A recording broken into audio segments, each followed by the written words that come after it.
was once a little pinky toe. I wish that I could tell you his name right off the bat, since that's what normally happens in a story, but like most pinky toes, nobody had ever bothered to name the poor guy.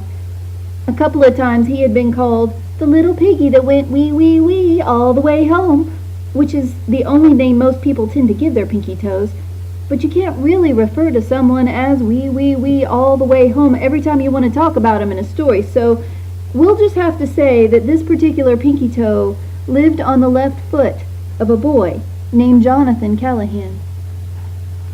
Jonathan Callahan was a nice enough kid. He liked to drink juice boxes and dig holes in the backyard with sharp sticks, and he would hang upside down over the couch while watching television.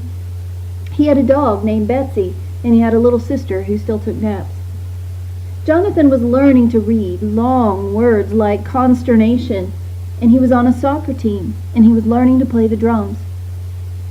But although Jonathan Callahan's life was pretty great, things were quite a bit different for his left pinky toe.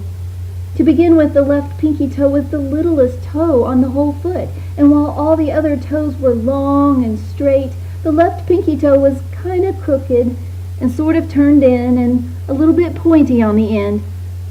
Every once in a while, the left pinky toe would try to straighten himself out long and tall like the other toes, but that only made him wiggle like a fat pink beetle grub. Almost every day the left pinky toe was stubbed into ottoman legs and metal bed frames and wall corners and piano benches. That's just what happened when you were the left pinky toe of a little boy who liked to run everywhere that he went, but who did not like looking before he ran. Jonathan Callahan had recently joined his first soccer team, and for Jonathan this was a big deal. It meant that twice a week he got to run around in his huge green field and kick the stuffing out of a ball with some of his best friends. Then he got to drink strawberry juice boxes on the ride home. For the pinky toe, however, this meant that twice a week he got crammed into a hot black leather shoe that had been handed down from friends of the family twice before. And because Jonathan's feet were very wide, the only place in the shoe for a little pinky toe was a tiny little corner next to a seam and a worn-out place in the sock liner. And none of the bigger toes would give the pinky toe any more room, no matter how much he complained. So finally, the little pinky toe scrunched himself together into a miserable lump and thought pitiful thoughts while being rammed into balls and stepped on by other kids' shoes. Late one Thursday afternoon, after soccer practice, Jonathan Callahan was hanging upside down on the couch watching television. The rest of his toes were wriggling contentedly in the air, but the sore little left pinky had gotten himself caught in some loose yarn from a crocheted blanket. It was at this moment that the pinky toe decided that he had had enough. He just knew that there must be more to life somewhere.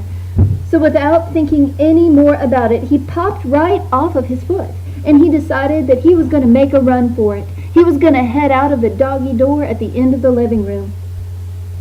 The little toe had never walked around without the rest of his foot before, and it ended up being a lot more difficult than he would have thought.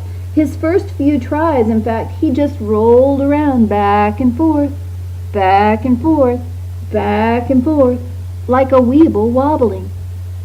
But at last, the pinky toe managed to take a few shaky hops. Then he took a few more. After 235 hops, he reached the doggy door. After 2 more, he was outside. Meanwhile, all of this ruckus had attracted the attention of the family cat, who was generally interested in smallish, roly, hoppy sorts of things.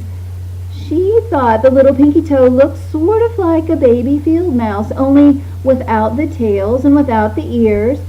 But of course, the tail and the ears weren't the most delicious parts of a field mouse anyway. The pinky toe had never been chased by a cat before, but it didn't take him long to get the knack of it. In fact, no toe off of anyone's foot had ever rolled and hopped so quickly across the Callahan's backyard.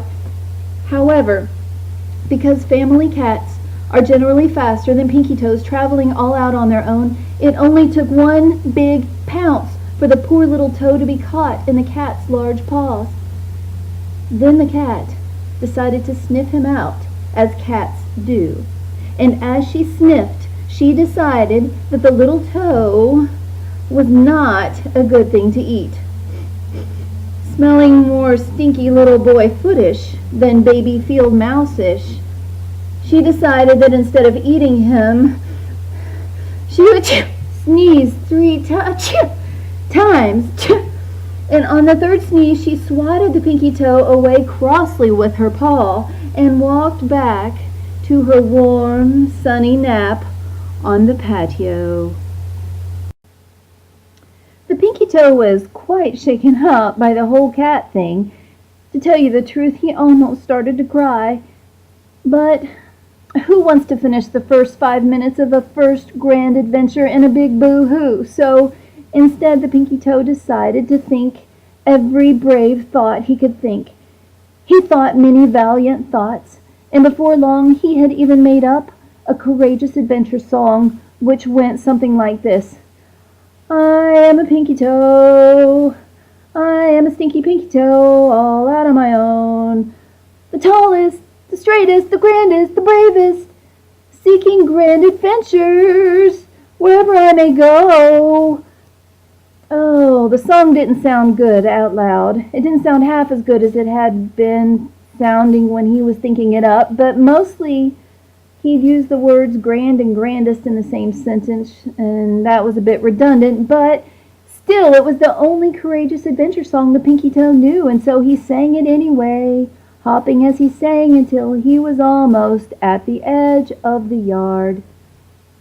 Meanwhile, all of this hopping and singing had attracted the attention of a large mother hawk, who was thinking that the little jumping toe looked sort of like a tiny hairless chipmunk.